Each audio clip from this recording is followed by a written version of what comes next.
आज हम कहानी सुनेंगे मकड़ी, चींटी और जाले की। एक मकड़ी अपना जाला बनाने के लिए उपयुक्त स्थान की तलाश में थी। वह चाहती थी कि उसका जाला ऐसी जगह पर हो जहां ढेर सारे कीड़े मकोड़े और मक्खियां आकर फंसें। इस तरह वह मजे से खाते पीते और आराम करते हुए अपना जीवन बिताना चाहती थी। उसे एक घर के कमरे का कोना पसंद आ गया और वह वहां पर जाला बनाने की तैयारी करने लगी।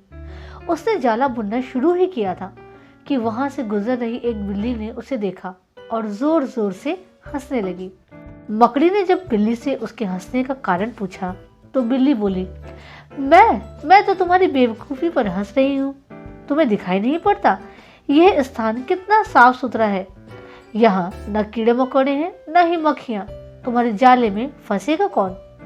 बिल्ली की बात सुनकर मकड़ी ने कमरे के उस कोने में जाला बनाने का विचार त्याग दिया और दूसरे स्थान की तलाश करने लगी। उसने घर के बरामदे से लगी एक खिड़की देखी और वो वहां जाला बुनने लगी। उसने आधा जाला बुनकर तैयार कर लिया। तभी एक चिड़िया वहां आकर बैठ गई और उसका मजाक उड़ाने लगी। अरे, तुम्हारा दिमाग खराब हो गया है क्या, जो इस खिड़की पर जाला बुन रही हो? तेज हवा चलेगी और तुम्हारा जाला उड़ जाएगा। मकड़ी को चिड़िया की बात सही लगी। उसने तुरंत खिड़की पर जाला बुनना बंद कर दिया और वह दूसरे स्थान को ढूंढने लगी। ढूंढते ढूंढते उसकी नजर एक पुरानी अलमारी पर पड़ी। उस अलमारी का दरवाजा थोड़ा खुला हुआ था। वह वहां जाकर जाला बुनने लगी। तभी एक कॉकरोच वहां आया और उसने उसको समझाते हुए कहा, इस स्थान पर जाला बनाना व्यर्थ है। यह अलमारी बहुत पुरानी हो चुकी है। कुछ ही दिनों में इसे बेच दिया जाएगा और तुम्हारी सारी मेहनत बेकार चली जाएगी। मकड़ी ने कॉकरोच की बात को मान लिया और अलमारी में जाला बनाना बंद करके दूसरे स्थान की खोज में निकल गई। लेकिन इन सब के बीच पूरा दिन निकल चुका था।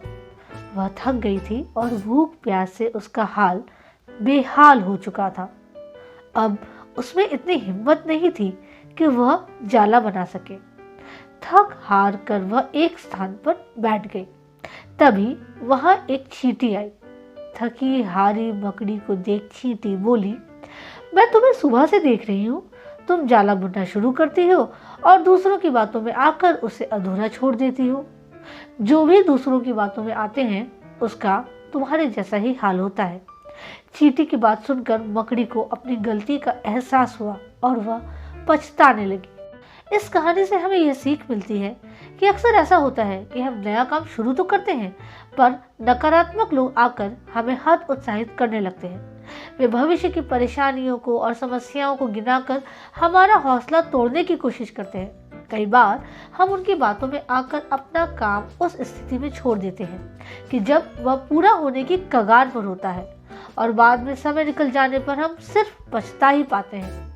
आवश्यकता यह है कि जब भी हम कोई नया काम शुरू करें तो पूर्ण सोच विचार करें और उसके बाद आत्मविश्वास और दृढ़ निश्चय के साथ ही उस काम में जुट जाएं।